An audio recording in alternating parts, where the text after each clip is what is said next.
Hello students, in previous lecture we have discussed about the related concepts with cell division.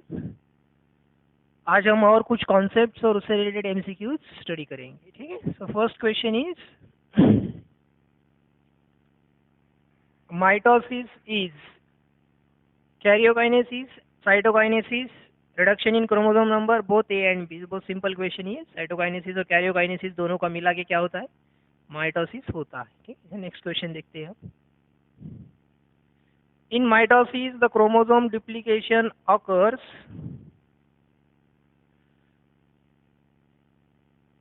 ये भी बहुत simple questions आ रहे हैं.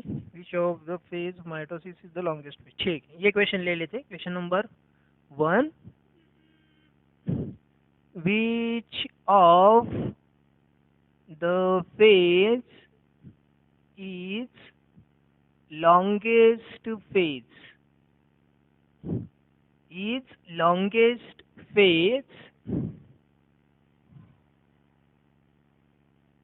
which of the phase is the longest phase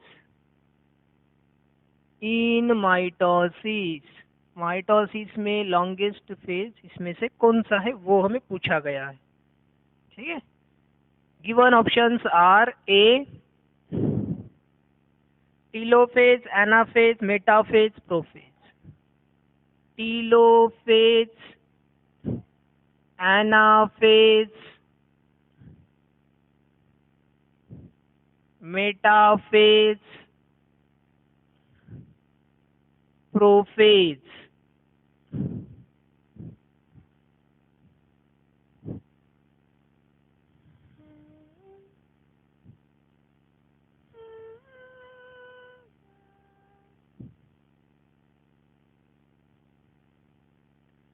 telophase, anaphase, metaphase और prophase, ऐसे हमें 4 options दिए गए हैं. देखो ये सारे जो फेजेस है ये कैरियोकाइनेसिस के फेजेस है. माइटोसिस में कैरियोकाइनेसिस होगा.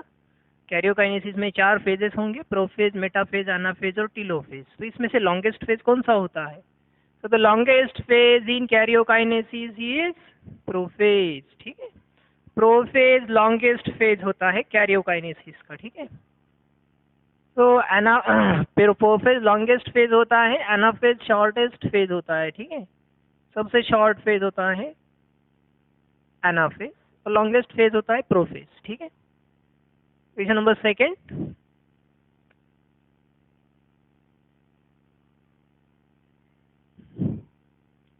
The second question given is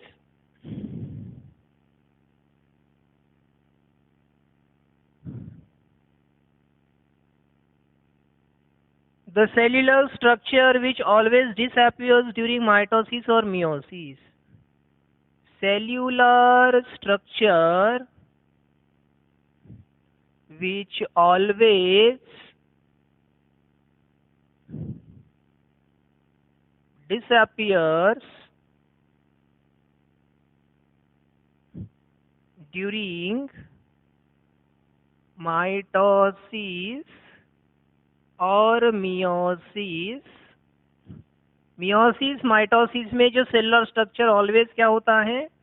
disappear होता है. वो कौन सा सेलुलर स्ट्रक्चर होता है? The options given is plastids, plasma membrane, plastids, plasma membrane,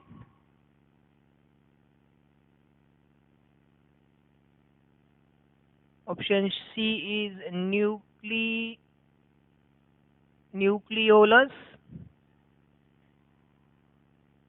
and nuclear membrane. Nucleolus and nuclear membrane. And option D is none of these. तो देखो इसमें क्या क्या डिसअपियर होता है माइटोसिस मियोसिस में. सो एक्चुअली प्लास्टिड्स जो होते हैं वो साइटोप्लाज्मिक कंटेंट होता है, साइटोप्लाज्म में प्रेजेंट होता है. वो कोई डिसअपियरेंस इसका नहीं होता है प्लास्टिड्स का, और ये बेसिकली प्लांट सेल में प्रेजेंट होते हैं. Plasma membrane never disappears during mitosis और मियोसिस और any cell division. Cell division में कभी प्लाज्मा मेम्ब्रेन या सेल मेम्ब्रेन डिसअपियर नहीं होता है. Nucleolus and nuclear membrane So yes, nucleolus and nuclear membrane disappears during prophase of karyokinesis in both mitosis and meiosis.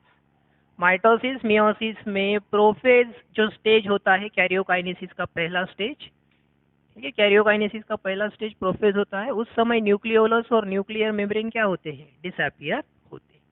Prophase में disappearance start होता है और उसके एंडिंग में वो डिसअपियर हो जाते हैं, ठीक है। Question number 3.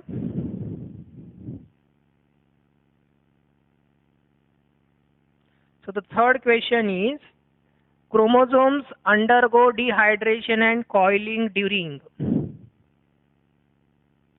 Chromosomes undergo dehydration and coiling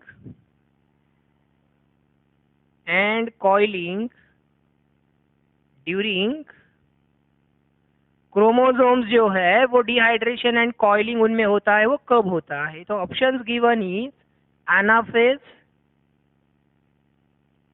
prophase, metaphase या टीलोफेज। कब डिहाइड्रेशन होता है उसके बारे में पूछा गया है।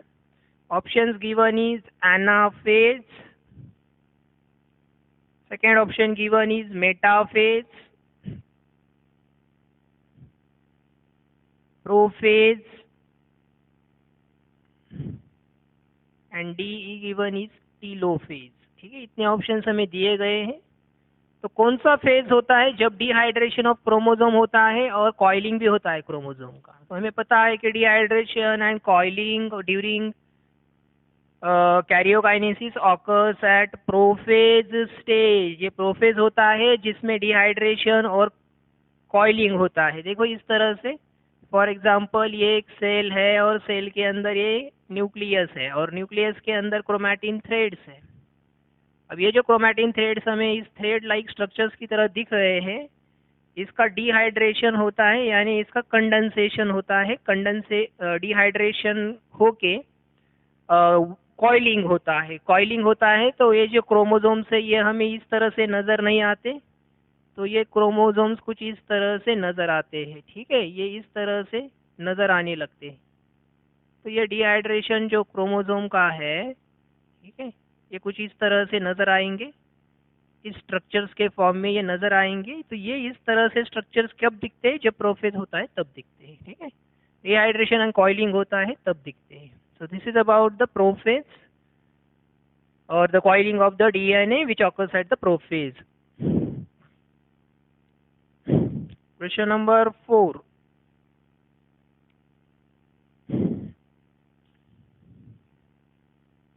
Question number 4 is, two poles, they have identical collection of chromosomes during. Two poles, they have identical collection of chromosomes during. कौन सी फेज होती है जहाँ पर दो पोल्स में आइडेंटिकल नंबर ऑफ कलेक्शन और आइडेंटिकल कलेक्शन ऑफ क्रोमोसोम होता है? दो अलग अलग पोल्स है। तो मेटाफेज के बाद ये सेपरेशन होता है। मेटाफेज के बाद जब सेपरेशन होगा तो मेटाफेज के बाद नेक्स्ट स्टेज होता है एनाफेज। एनाफेज में क्या होता है कि जो क्रोमोसोम जो सेंटर में होते हैं वो अलग अलग होते हैं, इक्वल डिस्ट्रीब्यूशन होता है, and the similar number of chromosomes can be seen at the poles, two different poles. एक नॉर्थ पोल साउथ पोल जैसे है, तो साउथ पोल में कुछ नंबर ऑफ क्रोमोसोम्स होंगे, उससे similar number of chromosomes north pole में होंगे। So next question is question number 4. Two poles have identical collection of chromosomes during. Two poles have identical collection during. Identical collection during A. Prophase, B. Metaphase, C. Anaphase, and option D is telophase. तो चार phases है, हमें बताना है कि इस phases में identical collection of chromosomes occurs at different poles at which phase. तो देखो यहाँ पर होता है इस तरह से, सपोज ये सेल है, डिवाइडिंग सेल है, डिवाइडिंग सेल में यहाँ पर मिड में क्या होता है, क्रोमोसोम्स होते हैं एट द मेटाफेज। कुछ इस तरह से मेटाफेज होता है, तो मेटाफेज में इस तरह से क्रोमोसोम होते हैं और ये सेंट्रियोल से अटैच होते हैं थ्रू, सेंट्रियोल्स यहाँ पर होते हैं, इस सेंट्रियोल से ये अटैच्ड होंगे with the help of fibres, जिनको हम कहते हैं these are astral rays or they are also called as spindle fibers। Spindle fibres की वजह से अटैचमेंट हुआ है, अब इनका सेपरेशन होगा। क्रोमोसोम यहाँ पर चले जाएंगे, यहाँ पर चले जाएंगे, बट ये यहाँ पर जाएंगे तो मेटाफेज के बाद नेक्स्ट फेज में ये दिखाई देगा। तो मेटाफेज के बाद अगर नेक्स्ट फेज आप देखेंगे तो नेक्स्ट फेज में कुछ इस तरह से हमें क्रोमोसोम दिखाई देते हैं। मेटाफेज का नेक्स्ट फेज कौन सा होता है, वो होता है एनाफेज। तो एनाफेज में आपको क्या दिखाई देगा, इन anaphase you will see that, ये मेटाफेज के बाद एनाफेज होगा। एनाफेज में आपको क्या दिखाई देगा कि इस साइड में कुछ क्रोमोसोम्स चले गए हैं। फॉर एग्जांपल ये 4 क्रोमोसोम है, तो यहाँ पर 2 दिखाई देंगे और यहाँ पर 2 दिखाई देंगे, ठीक है। So equal number of chromosomes are going to distribute in at different poles by the end of anaphase. और ठीक है, एनाफेज में आपको ये सेपरेशन दिखाई देगा। So 2 poles have identical collection during anaphase. So correct option is anaphase. Next question, question number 5.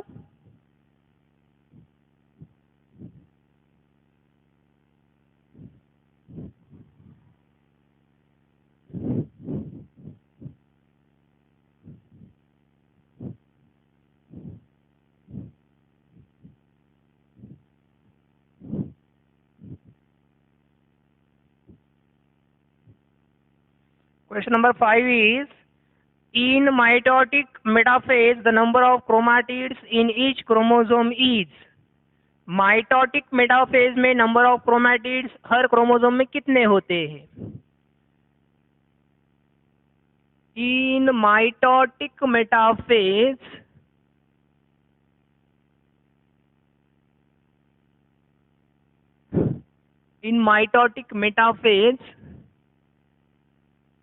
the number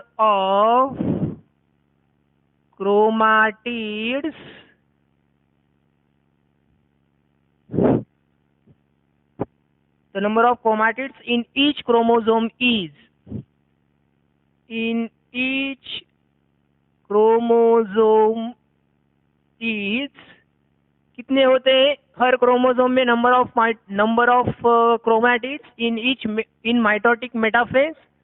Options given are 1, 2, 3 and 4. 1, 2 chromatids, 3 chromatids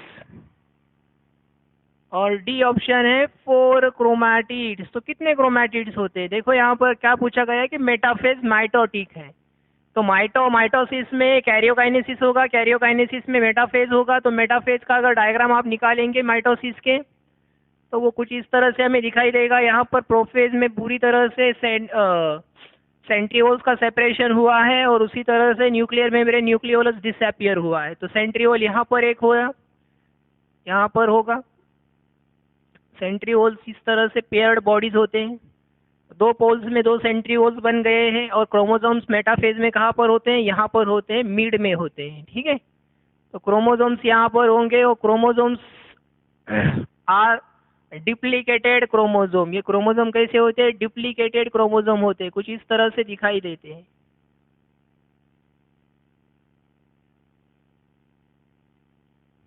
तो हर chromosome आप देखेंगे, सेल में क्रोमोसोम कुछ इस तरह से है। So how many chromatids are there, इसमें क्रोमैटिड कितने होते हैं। तो देखो यहाँ पर कितने क्रोमैटिड है, this is a single chromatid fibre और ये सेकेंड क्रोमैटिड फाइबर है। तो और सेंट्रोमियर इसमें एक ही है। डुप्लीकेटिंग क्रोमोसोम है, ये क्या है, डुप्लीकेटिंग क्रोमोसोम, जो डुप्लीकेट हुआ है बट सेंट्रोमियर इसका एक ही है। So this duplicating chromosome has two chromatids, ठीक है, ये क्या है, टू क्रोमैटिड्स है, इसको सिस्टर क्रोमैटिड्स कहा जाता है, sister chromatids of the chromosome. तो यहाँ पर पूछा गया है कि number of chromatids in each chromosome, her chromosome में नंबर ऑफ क्रोमैटिड्स कितने हैं, तो यहाँ पर हर क्रोमोजोम में नंबर ऑफ क्रोमैटिड्स है दो, दो क्रोमैटिड्स यहाँ पर प्रेजेंट है, ठीक है। देखो हर क्रोमोजोम में आपको दो क्या मिलेंगे, क्रोमैटिड्स मिलेंगे, क्रोमैटिड फाइबर्स मिलेंगे।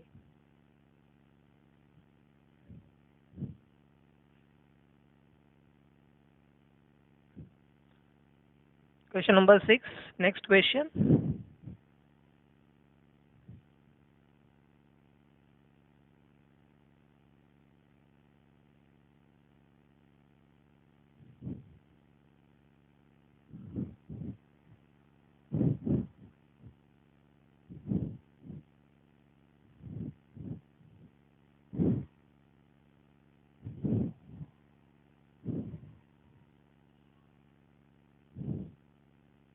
Next question is,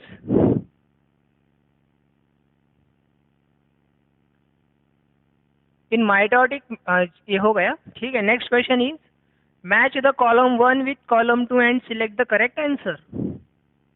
match the column 1 and column 2 and select the correct answer. इसमें जो करेक्ट आंसर है उसको हमें क्या करना है, ढूंढना है। कॉलम 1 कॉलम 2 को मैच करना है। कॉलम 1 कॉलम 2 क्या दिया गया है, ए दिया गया है हमें पैचिटीन। पहले हम ए में क्या क्या दिए गए कॉलम 1 में वो लिख लेते हैं, ठीक है। बी दिया है झाइगोटिन, डिप्लोटिन, लिप्टोटिन, झाइगोटिन, डिप्लोटिन,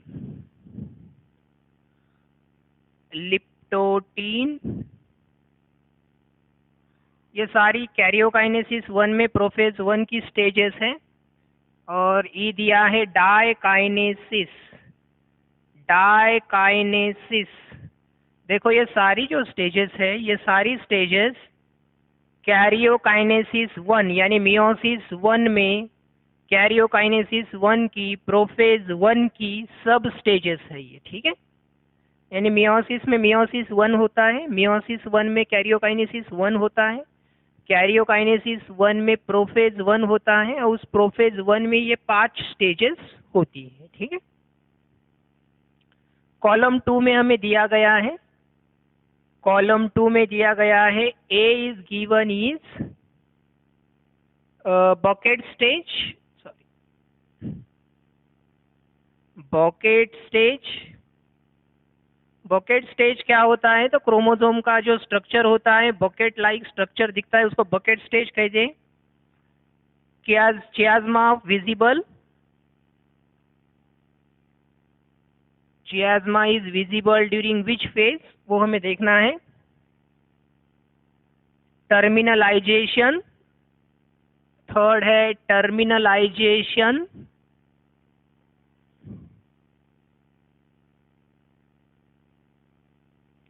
फोर्थ है gene exchange, gene exchange that is recombination, you can say gene exchange को हम रिकॉम्बिनेशन कहते हैं।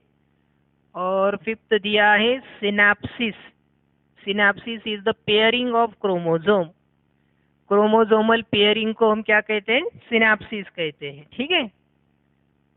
तो देखते हैं हम क्या क्या आंसर आते हैं। देखो पैचिटिन दिया है, तो यहाँ पर सीधा हमें ये मिल जाएगा कि जीन एक्सचेंज जो होता है वो पैचिटिन में होता है, ए का आएगा फोर्थ। बी दिया है हमें झाइगोटिन, ठीक है, झाइगोटिन में क्या होता है, झाइगोटिन में होता है synapses.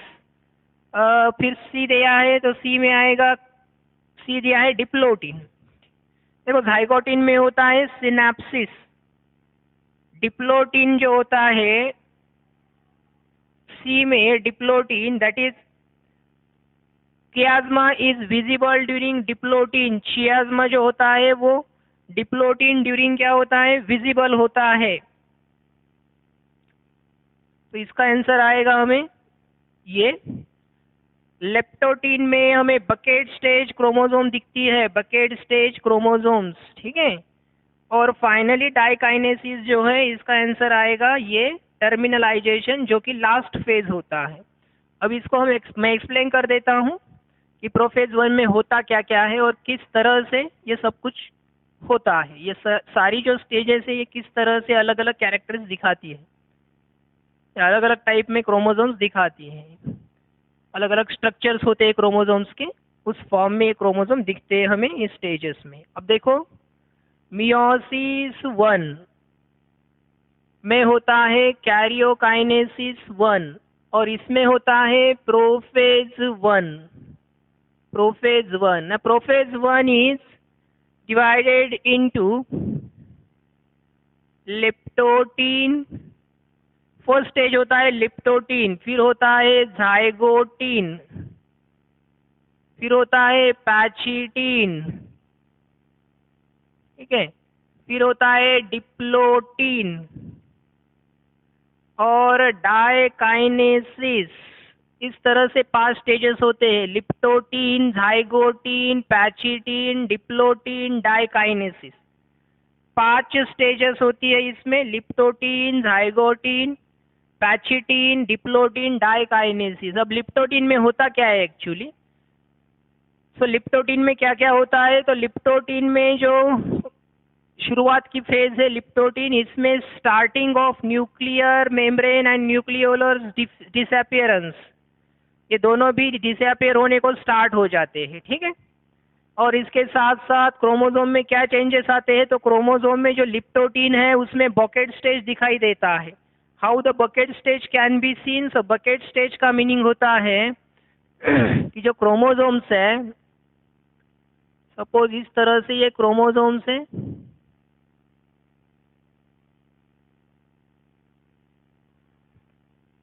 so some of the chromosomes they are attached by the spindle fibers, ये स्पिंडल फाइबर से इस तरह से अटैच्ड होते हैं दोनों तरफ से। स्पिंडल फाइबर से जब ये अटैच्ड होंगे, स्पिंडल फाइबर्स सॉरी लिप्टोटीन में स्पिंडल फाइबर्स नहीं बनेंगे। ये जो क्रोमोसोम्स हैं ये बकेट स्टेज की तरह इसलिए दिखते हैं, ये कुछ इस तरह से दिखाई देते हैं, ठीक है,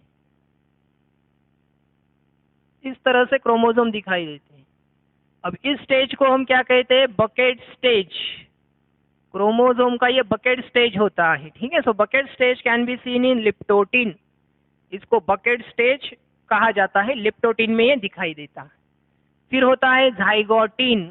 अब जाइगोटीन में क्या होता है, सिनेप्सिस होता है। सिनेप्सिस का मतलब क्या है कि सपोज अभी ये क्रोमोसोमल पेयर है और ये जो पेयर है ये होमोलोगस क्रोमोसोम का पेयर है। ऐसे बहुत क्रोमोसोम होंगे, सपोज इसमें ये क्रोमोसोम होमोलोगस है, so homologous chromosome starts to pair with each other. जो होमोलोगस यानी structurally and functionally similar chromosomes है वो एक दूसरे के साथ क्या करने लगते हैं, पेयरिंग करने लगते हैं। जब पेयरिंग करेंगे तो क्रोमोसोम हमें कुछ इस तरह से दिखाई देंगे, एक क्रोमोसोम यहाँ पर, ये दूसरा क्रोमोसोम यहाँ पर, और इसके जो नॉन सिस्टर क्रोमैटिड है वो इस तरह से क्या करेंगे, पेयर करेंगे।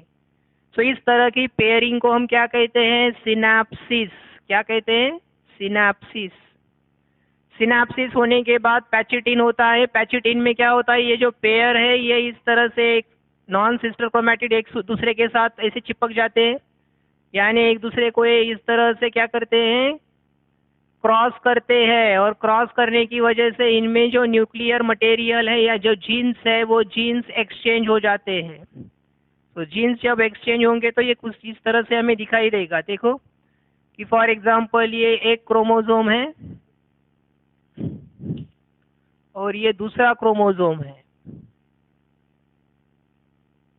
बट इन दोनों के जो ये पेयर्स है तो यहाँ पर ये ब्लैक आ जाएगा, इसका ब्लैक यहाँ पर आ जाएगा, इस साइड में भी यहाँ पर ब्लैक आ जाएगा क्योंकि इसका कुछ जेनेटिक मटेरियल यहाँ पर आ जाएगा और इसका जेनेटिक मटेरियल यहाँ पर चला जाएगा, ठीक है। तो जो सिनैप्सिस हुआ था वो अब क्या हो जाएगा पैचिटिन में, ये हो जाएगा, इसको कहा जाता है जीन एक्सचेंज, या इसे ही हम कहते हैं crossing over. Crossing over occurs in pachytene stage. तो यहाँ पर हमने लिखा है कि पैचिटिन में क्या होता है, जीन एक्सचेंज या क्रॉसिंग ओवर होता है। फिर डिप्लोटिन में क्या होगा, तो डिप्लोटिन में चियाज्मा जो है हमारा, जो कयाज्मा है, डिप्लोटिन में क्या होता है, कयाज्मा जो है वो इस तरह से एक्सचेंज होने के बाद, इसके एक्सचेंज होने के बाद भी कुछ इस तरह से हमें ये दिखाई देता है, मतलब ये इस तरह से दिखाई देता है, ठीक है, अटैच्ड फॉर्म में दिखाई देता है। ये रेड पार्ट इसका है जो यहाँ पर चला गया है, और ये ब्लैक पार्ट इसका है जो यहाँ पर चला गया है, बट यहाँ पर हमें कुछ इंटरकनेक्टेड पार्ट दिख रहे हैं। ये इंटरकनेक्टेड पार्ट ही होते हैं कयाज्मा, ठीक है, इसको कयाज्मा कहते हैं, जो इंटरकनेक्टेड पार्ट्स होते हैं या अटैच्ड पार्ट होते हैं। So this chiasma is visible during diplotene. Diplotene में ये कयाज्मा हमें दिखाई देता है। और फिर होता है डाइकाइनेसिस। अब डाइकाइनेसिस में क्या होगा कि डाइकाइनेसिस में सपोज ये एक क्रोमोसोम है और ये हमारा दूसरा क्रोमोसोम है, ये दूसरा क्रोमोसोम है, इसके ऊपर सपोज ये इसका पार्ट है, ये इस तरह से, और इसके ऊपर ये इस तरह से इसका पार्ट था।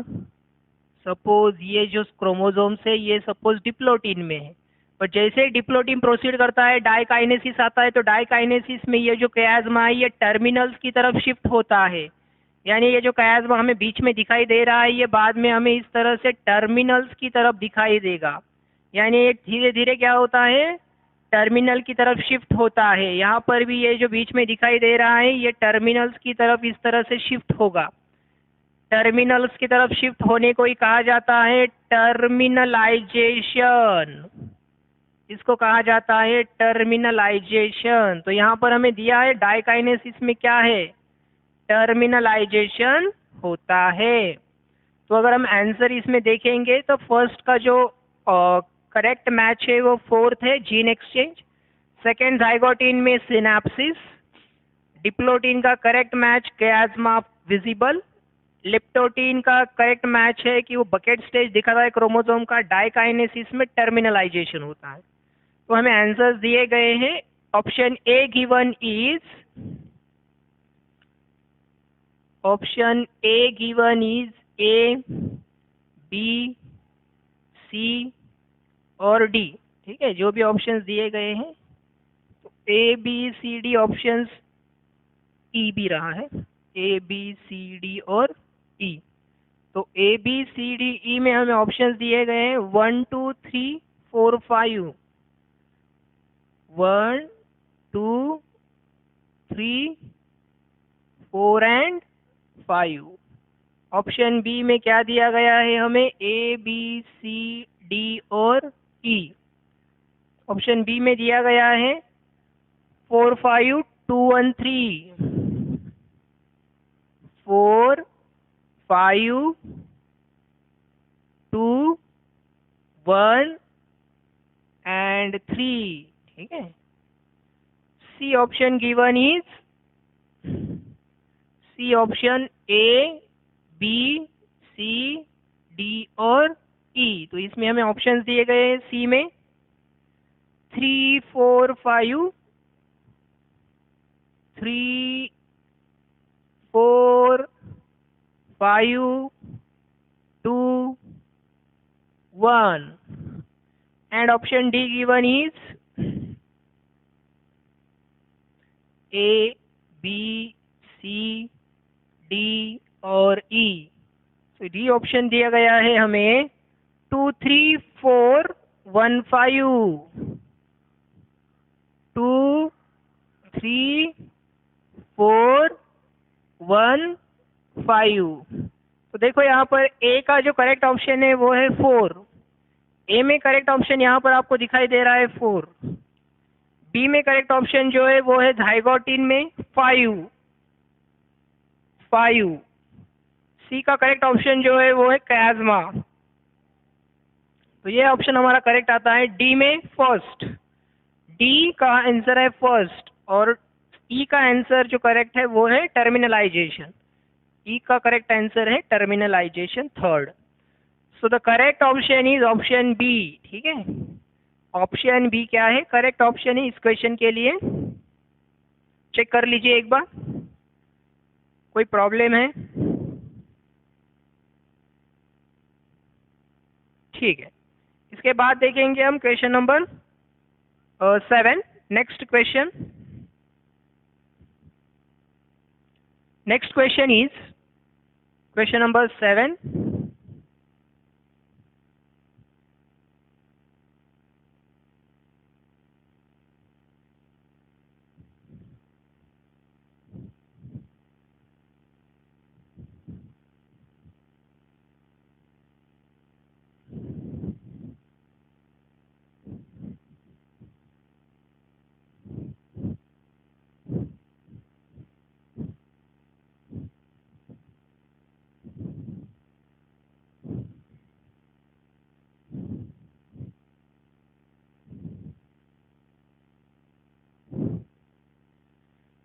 Spindle fibers they are made of, spindle fibers they are made of. हमें पता है कि स्पिंडल फाइबर्स मेटाफेज स्टेज में बनते हैं और वो किससे बनते हैं? They are made of. तो option A is given proteins, option B given is lipid cellulose pectins, lipids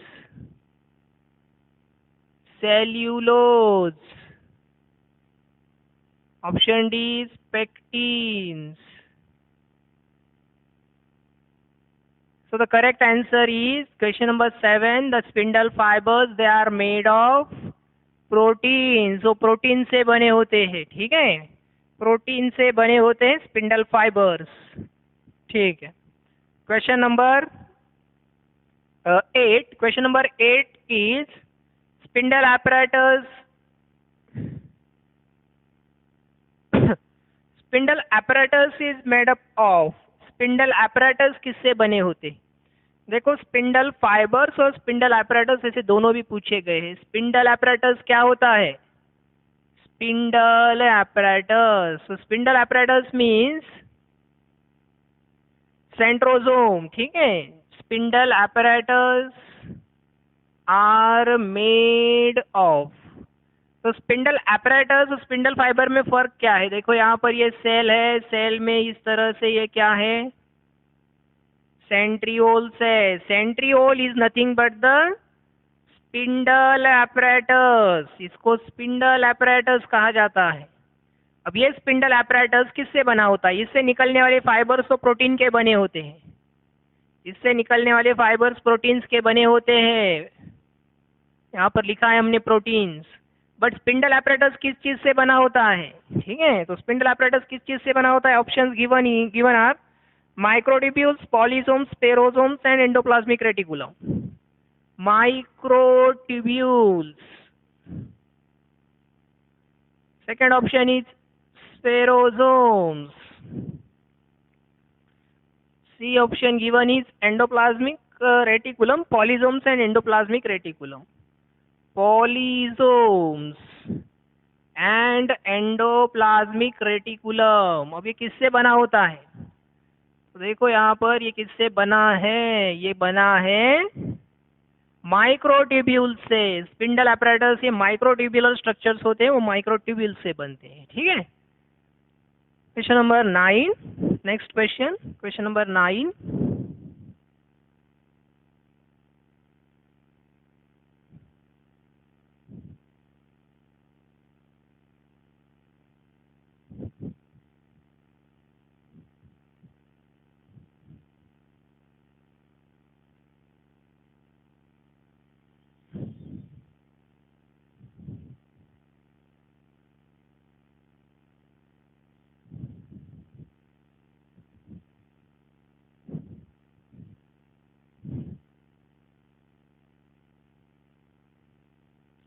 Question number 9 is the mitotic spindle is mainly composed of protein. Mitotic जो spindles होते हैं वो बेसिकली किस protein से बने होते हैं? ये भी सेम इसी से रिलेटेड क्वेश्चन है. Mitotic spindles they are mainly composed of which proteins?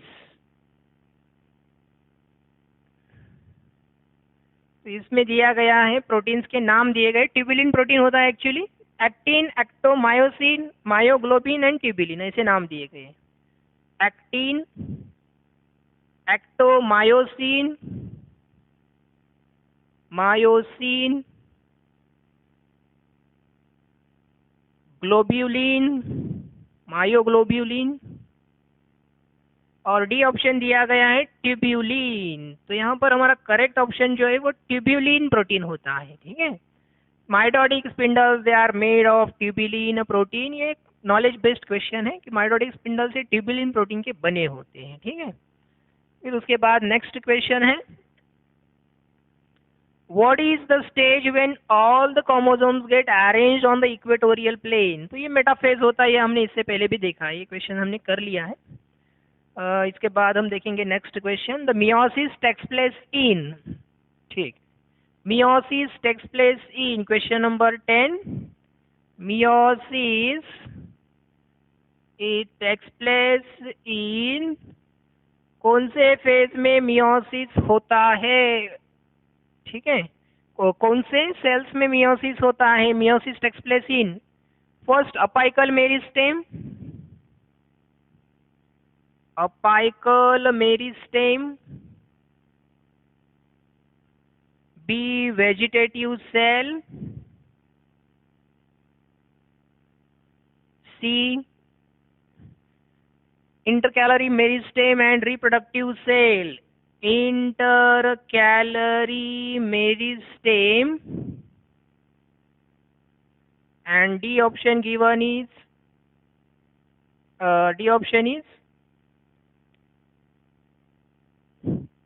reproductive cells.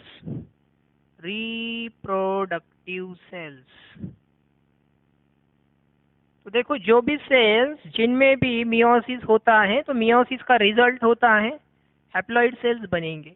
तो बॉडी के सेल्स डिप्लॉयड होते हैं, वो डिप्लॉयड सेल्स ही बनाते हैं, सिमिलर टाइप के सेल्स बनते हैं. तो ये माइटोसिस होता है. हैप्लॉइड सेल्स मतलब गैमेट सेल्स बनेंगे. रिप्रोडक्टिव सेल्स का मतलब यहाँ पर क्या है? गैमेट्स. तो रिप्रोडक्टिव सेल्स मतलब जो जर्म सेल्स है जो कि खुद डिप्लॉयड होते हैं बट बाद में क्या बनाते हैं? गैमेट्स बनाते हैं. ठीक है. तो गैमेट्स बनने के लिए मियोसिस होता है. मियोसिस में हैप्लॉइड सेल बनते हैं, गैमेट ये हैप्लॉइड सेल्स होते हैं. तो रिप्रोडक्टिव सेल्स में क्या होता है? मियोसिस होता है. अपाइकल मेरिस्टेम मेरिस्टेमेटिक सेल है, उसमें माइटोसिस होता है. Vegetative cell means body cells growth के लिए रिस्पॉन्सिबल है, माइटोसिस होता है. इंटरकैलरी मेरिस्टेम ये भी मेरिस्टेम सेल है, इसका मतलब ये मेरिस्टेमेटिक सेल्स है तो माइटोसिस ही होगा. सिर्फ रिप्रोडक्टिव सेल्स ऐसे सेल्स होते हैं जिसमें मियोसिस होकर गैमेट्स बनते हैं. तो इसलिए यहाँ पर हमारा करेक्ट ऑप्शन जो है meiosis takes place in reproductive cells, that is option D is correct, reproductive cells. So this is about the cell cycle, cell division. ठीक है. नेक्स्ट लेक्चर में और कुछ क्वेश्चंस हम देखेंगे इससे रिलेटेड. Okay, thank you.